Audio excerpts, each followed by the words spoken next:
Good afternoon, brothers and sisters. Today is Monday, November the 9th, and it's approximately 1:15. We're going to start off with the sound saying.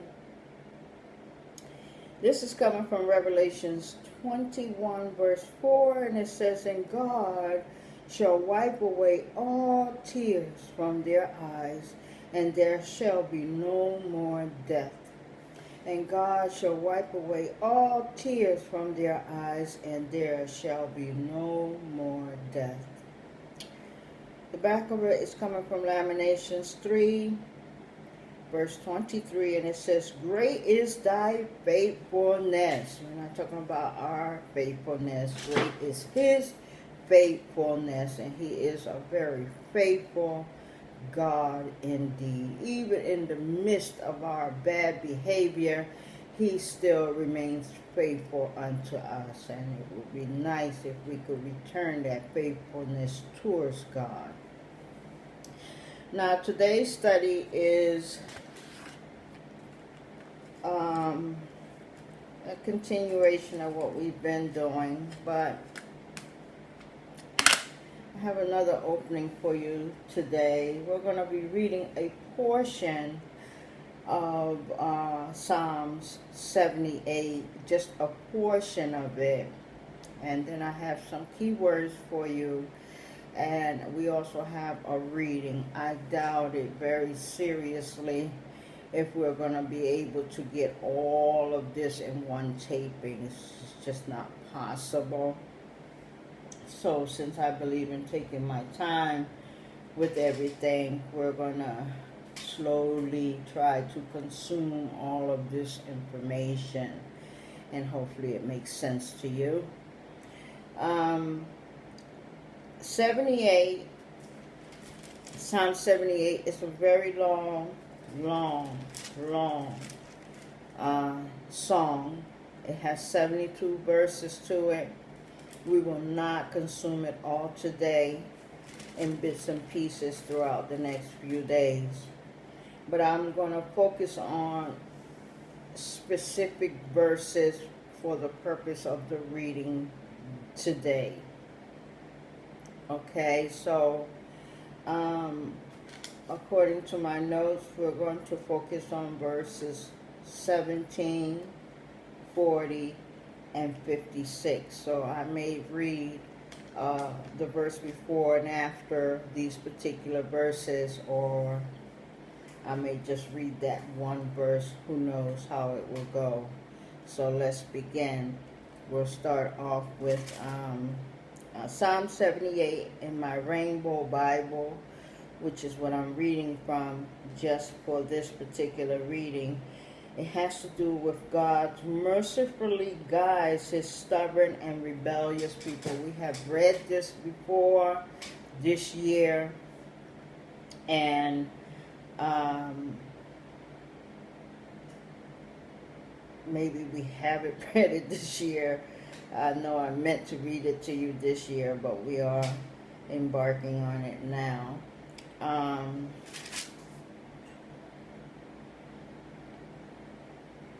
I'm going to go ahead on and start from the beginning.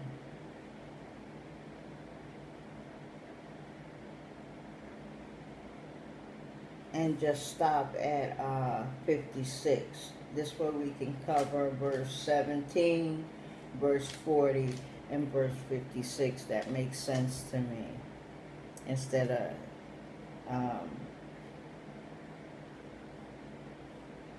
discounting the in-between verses, let's just read it all from 1 to 56, and then we can finish from 57 to 72 tomorrow. That makes more sense.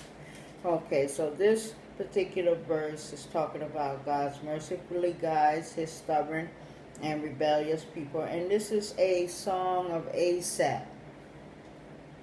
So it has a lot of colors in this particular song, but we have no bold letterings here. I don't understand why, but we don't. Let's begin. It says verse 1 to 7 is pink for witnessing. And occasionally I will try to give you what witnessing means. And it means teaching, counseling, questionings, instructions. It means evangelism, preaching, ministry, testimony, gospel, doctrines, and sayings, all included in the color pink. So let's get started. Verse 1, give ear, O my people, to my law. Incline your ear to the words of my mouth. Verse 2, I will open my mouth in a parable. I will utter dark sayings of old. Verse 3, when we have heard and known, and our fathers have told us. Verse 4, we will not hide them from their children, showing to the generations to come the praises of the Lord and his strength, and his wondrous works that he has done. 5, for he has established a testimony in Jacob and appointed a law in Israel, which he commanded our fathers, that they shall make them known to their children. 6, that the generation to come might know them, even the children which shall be born, who shall arise and declare them to their children.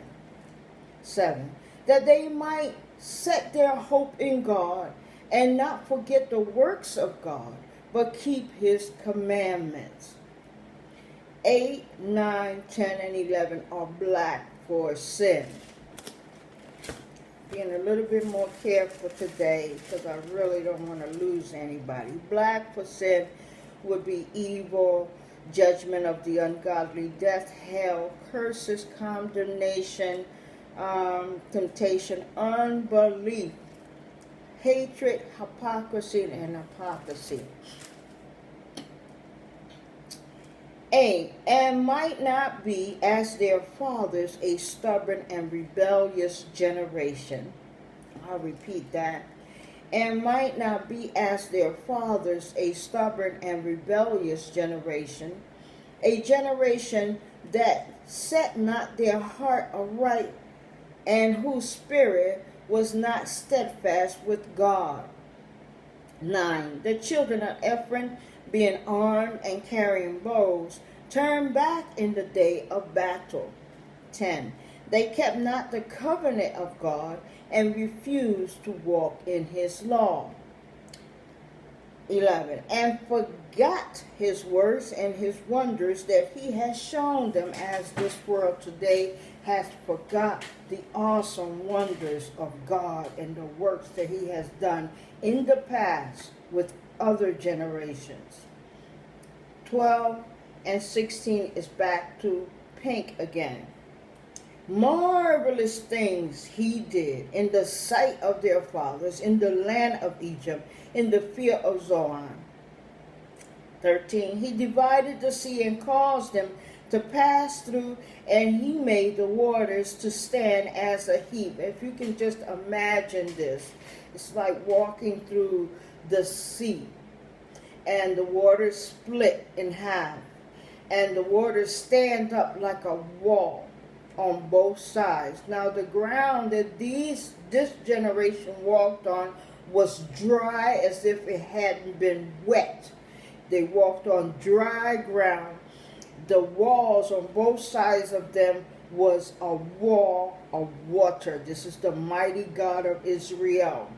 You could actually take your finger and stick it in the waters, and still the water remained as it was, a wall. It was the most magnificent, awesome, unbelieving thing any generation could ever witness. Just imagine it in your head. Okay? He divided the sea and caused them to pass through, and he made the waters to stand as a heap. Okay? 14. In the daytime also he led them with a cloud, and all the night with a light of fire. So he was their light. Okay? At night He was their protection, their light, and in the daytime, he protected them as well. This was a mighty group of people. That means this group of people was more than you can imagine. It was a sea of people walking with their women, their children, their animals, walking, okay, from one destination to the next. And to see them was intimidating because they were so enormous in size, okay? He clave the rocks in the wilderness and gave them drink as out of the great depths. Okay, this was water that came out of a rock that was fresh. Okay, uncontaminated, clean water from a rock.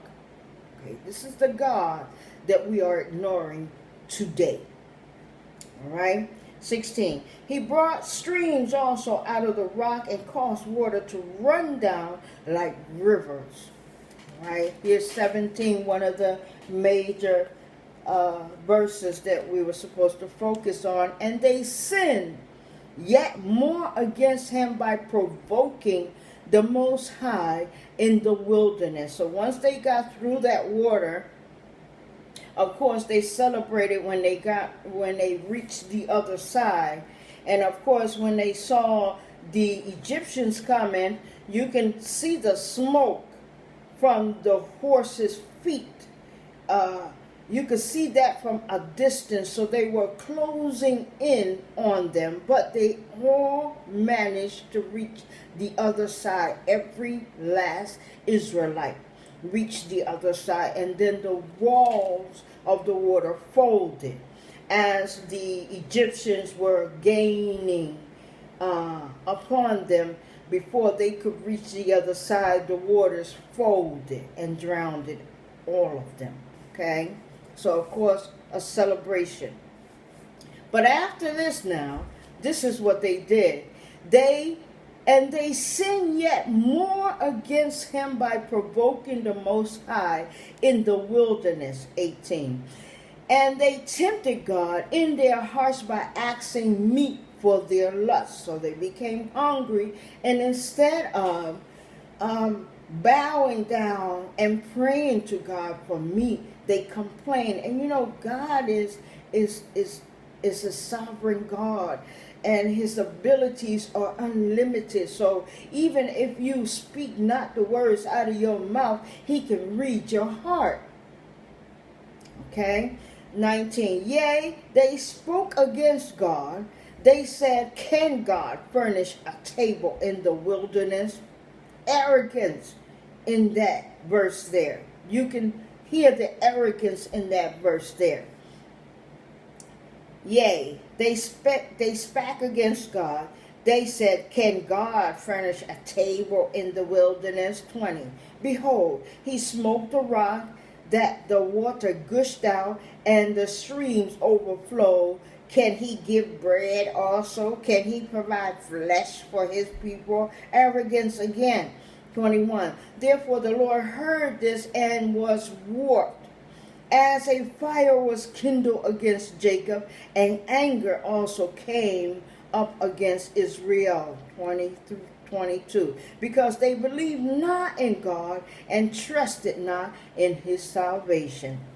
Okay, this is the generation of the biblical times now. Okay, who, unlike us, were able to witness all of these phenomenal things that God was able to do in their presence, in their face. All right? 23 to 29 is pink again. Though he had commanded the clouds from above and opened the doors of heaven. 24. And had rained down manna upon them to eat, and had given them of the corn of heaven, angels' food. 25. Men did eat angels' food. He sent them meat to the full. 26. He caused an east wind to blow in the heavens, and by his power he brought in the south wind. 27. He rained flesh also upon them as dust, and feather fowls like as the sand of the sea. So you can just imagine how many fowls blew in to feed the people. There were so many. There was as many as the sand on the sea. There was that many. Okay, so they had plenty of meat to eat. 28. And he let it fall in the midst of their camp, around about their habitation. They did not have to go far to get the meat. They didn't have to chase it down because there was so much of it. Okay, 29. So they did eat and well filled, for he gave them their own desires. 30 to 33 is again black for sin. They were not estranged from their lust, but while their meat was yet in their mouths, while they were still chewing on it, it was in their mouth, they were chewing on it, okay? This is what happened to some of them.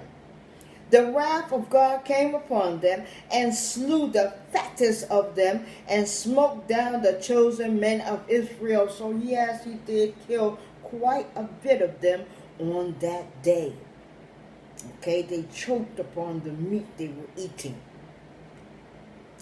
32. For all this they sinned still and believed not for his wondrous work. Although they had already seen all these phenomenal things that only God could do, they still refused to believe in the strength of God, okay, and the ability of God. All right. 33. Therefore their days did he consume in vanity, and their years in trouble. All right. 34. This is orange for your faith. When he slew them, then they saw him. Of course, you know, after we get a spanking from our parents, we behave well for a little while until we forget the spanking. Okay. They saw him and they returned and inquired early after him. So they behaved for a little while. All right. 35. And they remembered that God was their rock and the high God their redeemer. Again, we're going back to black. 36 and 37. Nevertheless, they did flatter him with their mouths, and they lied unto him with their tongues. 37. For their heart was not right with him, neither were they steadfast in his covenant. Okay, 38 and 39 is olive for commandments. But he, being full of compassion, our God, forgave their iniquity and destroyed them not. Yet many a times turned he his anger away and did not stir up all his wrath. Thank goodness for Moses. Okay, because many a time when the Lord wanted to get rid of this generation he rescued, it was through the mouth and begging of Moses that he refrained from doing so. Okay, 39. For he remembered that they were but flesh, a wind that passes away and cometh not again. That's what we are, but flesh, pilgrims here on this earth. We come and we go. That's it. Life is over on earth. All right. The ability to get old is not something that we give ourselves. It is something that God gives us longevity on earth. All right. 40. Here goes that other ugly verse. How often did they provoke him in the wilderness and grieved him in the desert? This is an exclamation mark here. 41. Yea, they turned back and tempted God and limited the Holy One of Israel. Limited on what he could do for them. Okay. 42. They remember not his hand nor the day when he delivered them from the enemy. 43. How he had worked his signs in Egypt and his wonders in the field of Zoan. Yes, even in Egypt, before they even left Egypt, God did marvelous things in their sight. And everything that came against the Egyptians, not one thing touched his people. Okay. They forgot all of that. All of it. 44. And had turned their rivers into blood, and their floods that they could not drink. Yes, he did. 45. He sent divers sorts of flies among them, which devoured them, and frogs, which destroyed them. Okay, 46. He gave also their increase unto the caterpillar, and their labor unto the locust. Yes, they did. They ate the food and brought the people into famine. All right. Oh, yeah, we got it coming. 47. He destroyed their vines with hail, and their sycamore trees with frost. 48. He gave up their cattle also to the hail, and their flocks to hot thunderbolts, lightning. Okay, 49. He cast upon them the fierceness of his anger, wrath, and indignation, and trouble by sending evil angels among them. Yes, Lord, his indignation is not something we want to experience in our lifetime. Okay, 50. He made a way to his anger. He spared not their soul from death, but gave their life over to the pestilence. Okay, we're going to bring all of this into our current time. I will piece it all together for you. Okay? 51.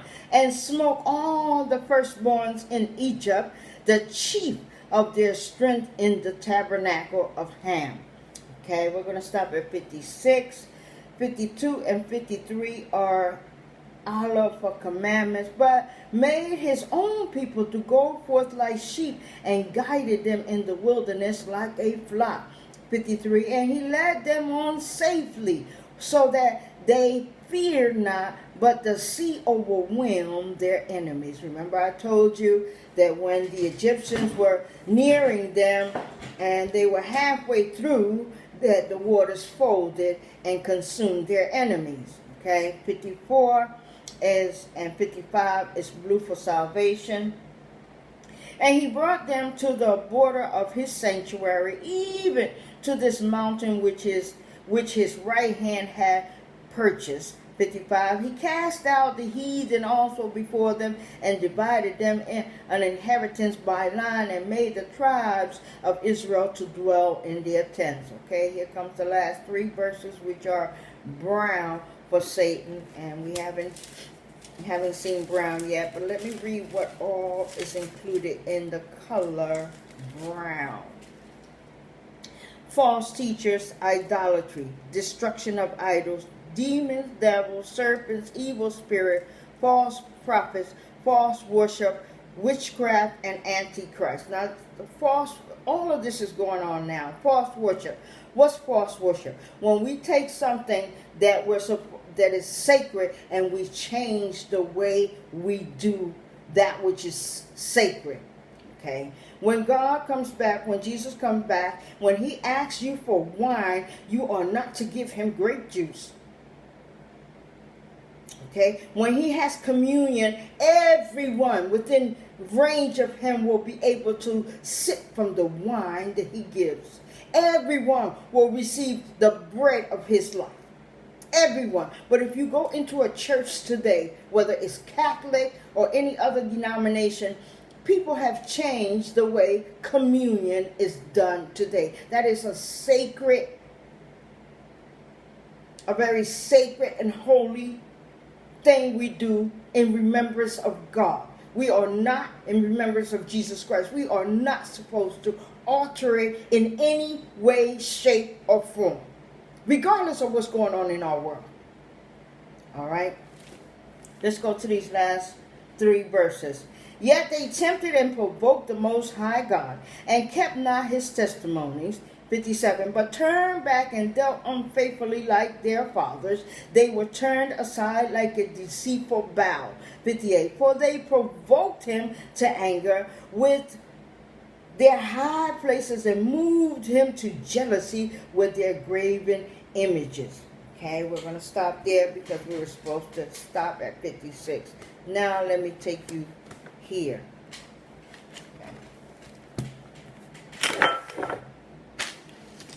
Let me take you to some notes. We're going to go over some words. Provoke. You heard that several times in Psalms. What does provoke means? Provoke. To incite anger, arouse, encourage, fire up, spark, to stir, trouble. That is provoke. We provoke God with our constitutions.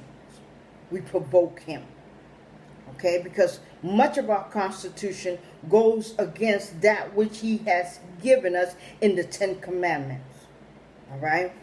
Provocation, action or speech that makes someone annoyed or angry, especially deliberate.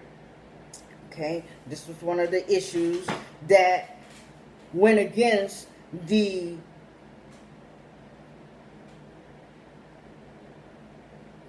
past president. We will call him that because he has lost the election.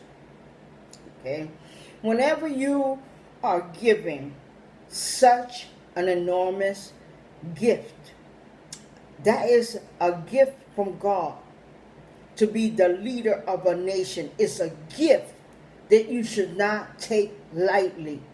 All right, in doing this gift, a wise leader will behave like Solomon.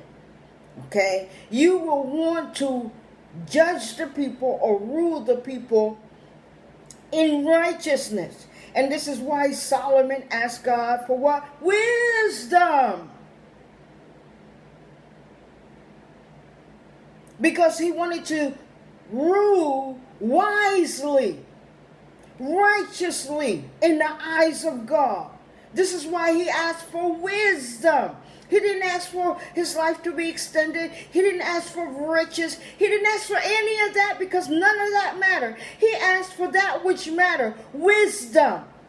Okay, if you have wisdom, you will not provoke the people that you are supposed to lead. You will not mimic them. You will not tease them. You will not make their handicap a butt of your jokes. You will look upon all the nations and be a leader to all of the people. Even the misfits are under your leadership. It doesn't mean that you have to subject to all of their wicked demands, but you do have to treat them with respect. You can respectfully say, no, this cannot be done because this is what our leaders of the old did. This is why marriage between two of the same kind never happened under their leadership. Because they led righteously in the sight of God. They included the Ten Commandments in with the Constitution. This is the way it was written. Okay? And if you go around doing that which is wicked, then it will fall upon thee in a way you don't like. The people will rebel against thee when election time comes again. The people will remember all of these things. It doesn't matter what the misfit think, because their job is to get the world to do that which is most evil. It matters what the good people of the land think.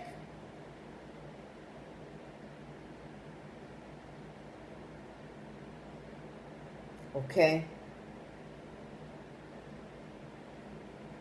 It matters. All right? And so this is why provocation is never a good thing to use, even in the butt of a joke. All right? And this is what we do today. We provoke God. It's one thing for us to provoke each other, but it's a whole different spectrum to provoke God. All right, let's continue. Despise. What does that mean? To hate someone. To the point where you will vote for this individual simply because you hate this one. That is not the qualifications that you should be using to select your leader. It should not be based on hatred, but it should be based on merit. Are you still with me? Okay. So you can win if you have enough people that hate the person who you're running against. Hatred is a powerful, powerful emotion indeed.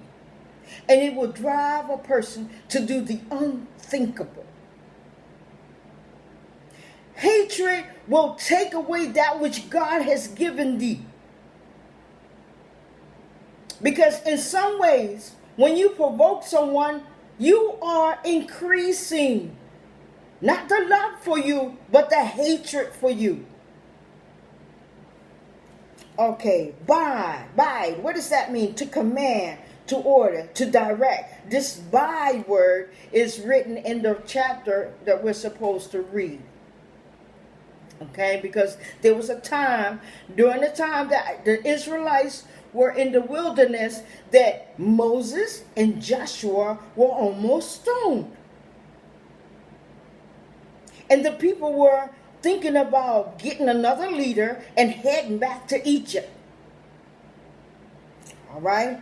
Breach, an act of breaking or failing to observe a law, agreement, or code of conduct.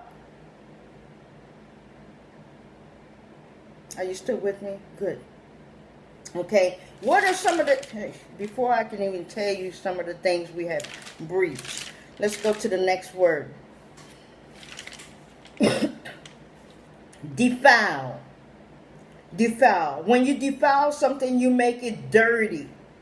You make it lose its purity. If you were to burn a copy of the Bible or spray paint the walls of a church, it could be said that you have defiled the holy book or the holy house of God. Okay? When you defile something, you make it unclean. You make it profane. You foul it. You pollute it. You deface it. You violate it. You make it impure. Okay? When you defile something, you desecrate upon it. You know what desecrate means, right? You go into the bathroom and either you're going to urinate or you're going to desecrate. Okay? When you desecrate something, you disrespect it, you violate it, you contaminate it, you infect it, you degrade it, you damage it, you destroy it, you deface it, you vandalize it. Are you still with me? Good. Plague. What is a plague? A plague is a widespread affliction, a calamity or destruction, an influx, especially when seen as divine retribution. We're not going to get through the reading today. Let me just finish up my keywords. Okay, in the Ten Commandments, in the biblical time, there were several plagues, but these plagues were in biblical times. And we all remember them, don't we? Okay? Over Egypt. Okay? Ranging from locusts to the death of the crown prince. Finally, the Pharaoh to let Moses' people go. Okay? They went through blood. The waters were turned into blood, which killed all the fish, which made the country smell. Okay, and made it impossible for them to drink the water or to use any of the dead animals that were in there.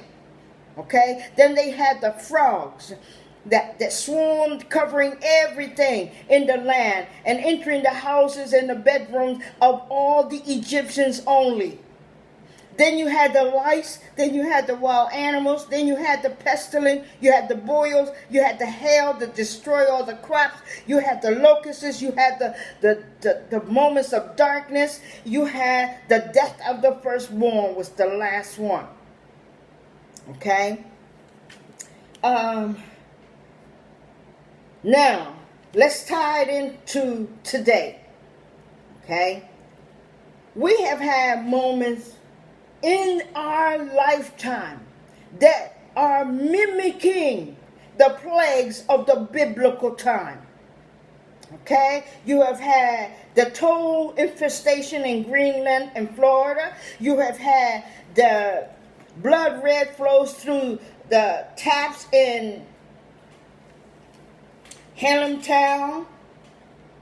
You've had the starving monkeys gang battle in Thailand. You've had 1 million animals dead in Australia. You've had the hail golf ball-sized hail in Australia and Delta. You've had the darkness during daytime in Australia, wildfires. You've had the billions of locusts swarm in East Africa. We have the coronavirus.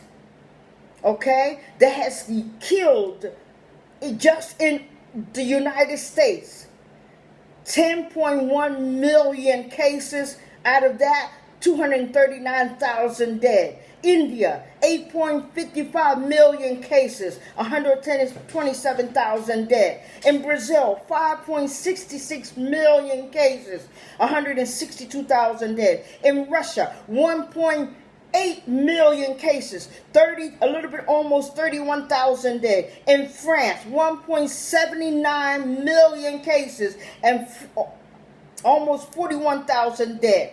Okay, in Switzerland, 211,000 cases, 2,772 dead. These are plagues. Why? Because we have been doing what? We have been defecating on the laws of God and only paying attention to the Constitution of man. Okay? What is one of the major laws of God that we have defecated on? We have defecated on the laws of marriage. And I'll remind you what God says about marriage. Oh, yes, another word. Unbelief.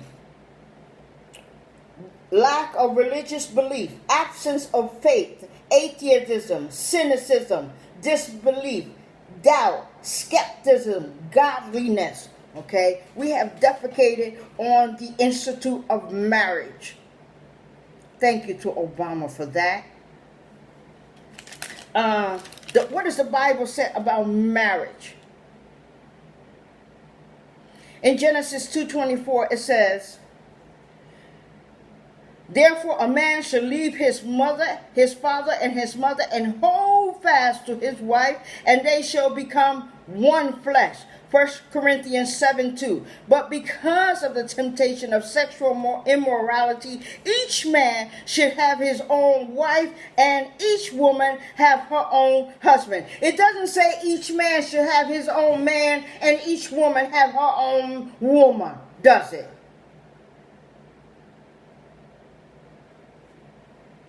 Matthew, this is our Lord speaking when he was questioned about marriage. In Matthew 19:46, he answered, "Have you not read that he who created them from the beginning made them male and female, and said, therefore a man shall leave his father and his mother and hold fast to his wife, and the two shall become one flesh. So they are no longer two, but one flesh, one. What therefore God has joined together, let no man separate." Okay, Genesis 1:27. So God created man in his image. In his image. Okay? In the image of God, he created him, male and female, he created them. For him. He created the female for him. He didn't create the male for him. All right. Hebrews 13:4.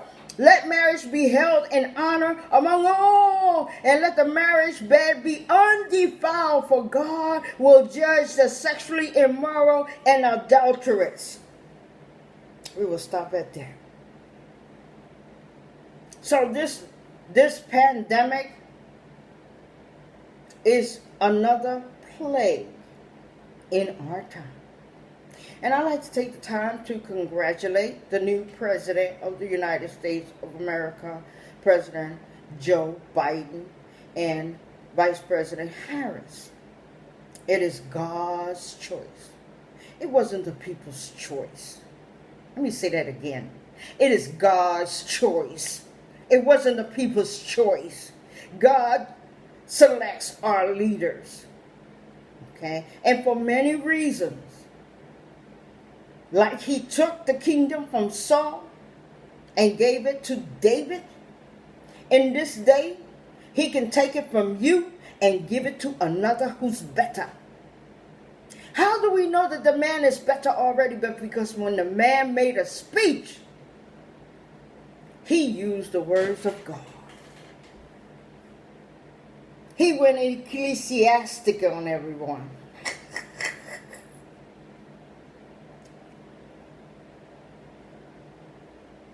He used the words of his parents, which according to your Miss Obama, her elders are narrow-minded, according to her book. But the new president honors the words of his parents. He told you that his father told him to keep the faith. He also said that his mother told him to spread it. So will he be a better president? Of course. What makes him a better president? He has the words of God in his heart. Now, while he was running, those words stayed in his mouth. But when it was time to speak, those words flowed from his mouth like a beautiful river. So I pray that my Lord will keep this new president, will guide this new president, will protect this new president, will counsel this new president. And maybe, just maybe, this world might be at a turning point. In the meantime, try to show the former president some respect and honor. It doesn't matter what you think of him. Everyone deserves to be respected. And if it kills you to do so, then say nothing at all. Thank you very much for joining us here at Spiritual Water. My name is Brenda Guerrero, and as always, may the peace of God be upon you. May the protection of God surround you and your loved ones. And may the will of God come through you. Until the next time, enjoy this beautiful day, and thank you very much for listening.